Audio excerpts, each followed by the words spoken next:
મીઠાશ વગરની રસોઈ અધૂરી. આપણે રસોઈ બનાવીએ તેમાં ખાટા, ખારા અને તીખા સ્વાદ સાથે મીઠાશ એટલે કે ગળાશ ભરીને ત્યારે જ રસોઈ છે ને એ સંપૂર્ણ થતી હોય છે. અને રસોઈમાં આપણે અનેક પ્રકારની ગળાશ વાપરતા હોય છે, જેમ કે ખાંડની છે, ગોળની છે, સાકરની છે. અને આ બધી જ વસ્તુ આપણને ખબર છે કે શેરડીમાંથી જ બને છે, પણ તો એમાં ડિફરન્સ શું છે?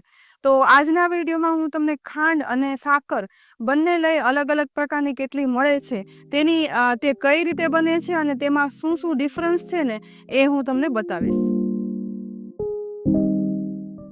સૌથી પહેલા આપણે ખાંડ વિશે જાણીએ. એકચ્યુઅલી શેરડીના રસમાંથી જ ખાંડ અને સાકર બંને બને છે, પરંતુ સંસ્કૃત શબ્દ ખંડ, એના ઉપરથી ખંડ એટલે કે વિભાગ, ભાગ, એના ઉપરથી નામ પડ્યું ખાંડ.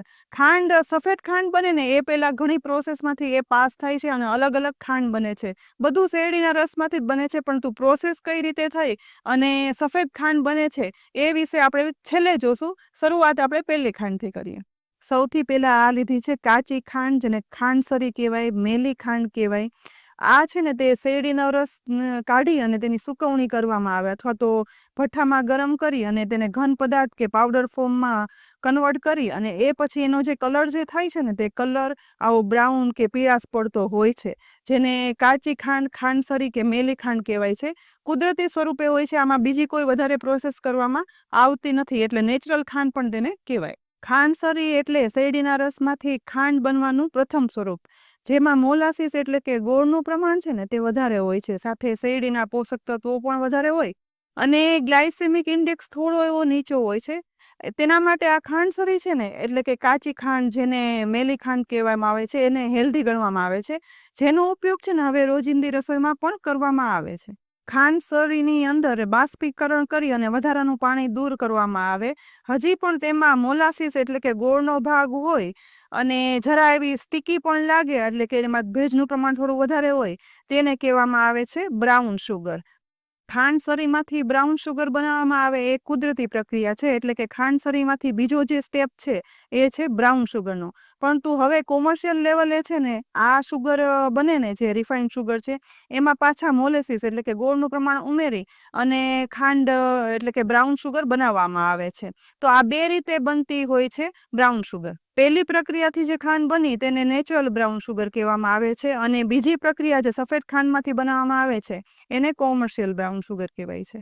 હવે આવે છે સફેદ ખાંડ, જે આપણે રેગ્યુલર રોજબરોજના જીવનમાં વાપરીએ છીએ. બ્રાઉન શુગર હોય ને તેમાં સલ્ફર ડાયોક્સાઇડ, ફાર્માલિન જેવા 23 કેમિકલમાંથી પ્રોસેસ કરી અને રિફાઇન કરી અને એ પછી બનાવવામાં આવે છે આ સફેદ ખાંડ, જે એકદમ દૂધ જેવી સફેદ ચળકતી બને છે. સફેદ ખાંડનો ઉપયોગ તો દરેક ઘરમાં રોજબરોજ થતો હોય છે, જેનો આપણે રોજબરોજની રસોઈમાં, ચામાં, કોફીમાં, દૂધમાં, મીઠાઈમાં બધે જ કરતા હોઈએ છીએ. અને આ ખાંડનો ગ્લાયસેમિક ઇન્ડેક્સ છે ને તે ઊંચો હોય છે.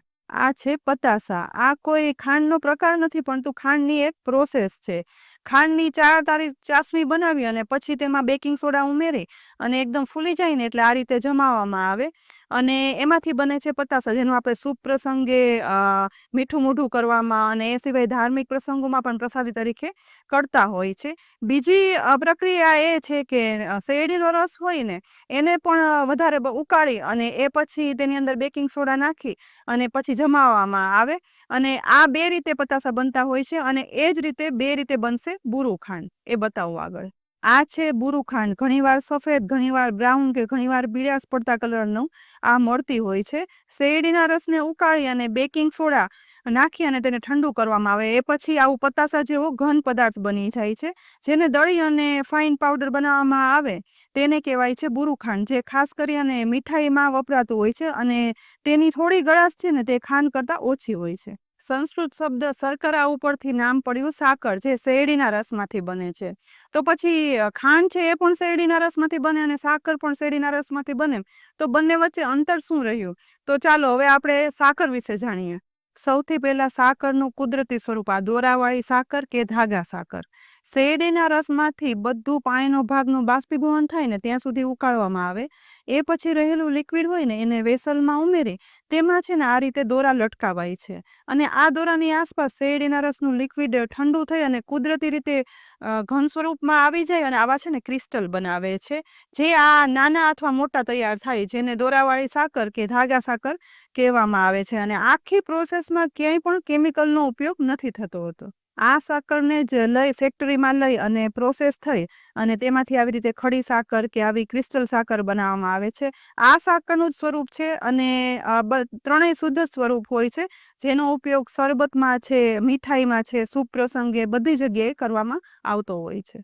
આજના વિડીયોમાં આપણે અલગ અલગ પ્રકારની ખાંડ અને સાકર વિશે જાણ્યું અને સાકરનો ઉપયોગ કરીએ કે ખાંડનો ઉપયોગ આપણે રેગ્યુલર જીવનમાં કરીએ, દરેક વસ્તુનું અતિરેકનું કોઈ માપ નથી હોતું. બસ આપણે માપમાં એટલે સમજી અને વાપરીએ ને તો કંઈ પણ નુકસાન કરતા હોતું જ નથી. તો ખાંડ અને સાકરની મારી પાસે જેટલી માહિતી હતી એ તો મેં તમને આપી. તમારી પાસે આનાથી વિશેષ માહિતી અથવા જાણકારી હોય ને તો કોમેન્ટ બોક્સમાં લખી અને મને જરૂરથી કહેજો. આપણે નેક્સ્ટ એ પણ લેશું અને સાથે જ આ સિવાય કયા વિષય ઉપર તમારે વિડીયો જોવા છે એ પણ ચોક્કસથી કહેજો, તો આપણે એ સબ્જેક્ટ લઈ અને એના ઉપર વિડીયો બનાવશું. તો નવા વિડીયોમાં આપણે ફરીથી મળશું. ત્યાં સુધી આવજો.